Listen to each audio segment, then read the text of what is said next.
రామాయణం. సముద్రాన్ని దాటి తిరిగి వచ్చిన హనుమ. హనుమంతుడు ఎంతో ఆనందంగా ఉంటాడు. రాముడికి ఎంతో సంతోషాన్ని కలిగించే సమాచారంతో వెళుతున్నందుకు పొంగిపోతూ ఉంటాడు.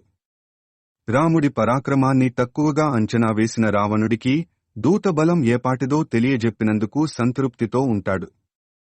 అలా ఎంతో ఉత్సాహంతో ఆయన సముద్రంపై ఆకాశ మార్గంలో ప్రయాణం చేస్తూ ఇవతలి తీరానికి చేరుకుంటాడు. ఎన్నో రోజులుగా హనుమంతుడి రాకకోసం అక్కడే వేచి చూస్తున్న వానర వీరులు హనుమంతుడు కనిపించగానే సంతోషంతో కేకలు వేస్తారు. హనుమంతుడు నేలపై అడుగుపెట్టగానే అందరూ ఆయన చుట్టూ చేరతారు. సీతమ్మ తల్లి క్షేమంగానే ఉందని, ఆ తల్లిని కలుసుకునే వస్తున్నానని వాళ్లతో హనుమంతుడు చెబుతాడు. రాక్షస గణాలు తనని ఇబ్బంది పెట్టడానికి ప్రయత్నిస్తే తగిన గుణపాఠం చెప్పివచ్చానని అంటాడు.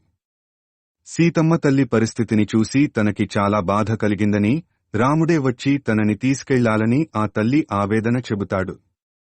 రావణుడు తనకి మహా అహంభావిగా కనిపించాడని, ఆయన సోదరుడైన విభీషణుడు మాత్రం మంచి ఆలోచన చేసే లక్షణం కలిగినవాడని అంటాడు. హనుమంతుడు సాధించుకువచ్చాడు, కార్యదీక్షాపరుడని నిరూపించుకున్నాడు. రాముడి వెంట ఎంతటి బలమైన సైన్యం ఉందనే విషయాన్ని రావణుడికి అర్థమయ్యేలా చేసి వచ్చాడు. ఇప్పటివరకు దిగులు పెట్టుకున్న సీతమ్మ ఇకపై ధైర్యంగా ఉండేలా చేసి వచ్చాడు. అందువలన జాంబవంతుడితో సహా ఇతర వానర వీరులంతా కూడా హనుమంతుడిని అభినందిస్తారు. సుగ్రీవుడు అప్పగించిన పనిని హనుమంతుడు విజయవంతంగా పూర్తి చేసి వచ్చినందుకు వాళ్లంతా గర్వపడతారు. ఆ సంతోషంతో అంతా అక్కడ సంబరాలు చేసుకుంటారు.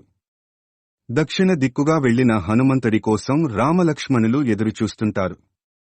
ఆ వైపు నుంచి ఎలాంటి కబురు వస్తుందా అని వాళ్లు ఆతృతతో ఉంటారు. హనుమంతుడు వెళ్లిన పనిని పూర్తి చేసుకుని వస్తాడనే తమ మనసుకు సర్ది చెప్పుకుంటూ ఉంటారు. అలా కాని పక్షంలో తాము ఏం చేయాలనే ఆలోచనలోనూ మునుగుతుంటారు.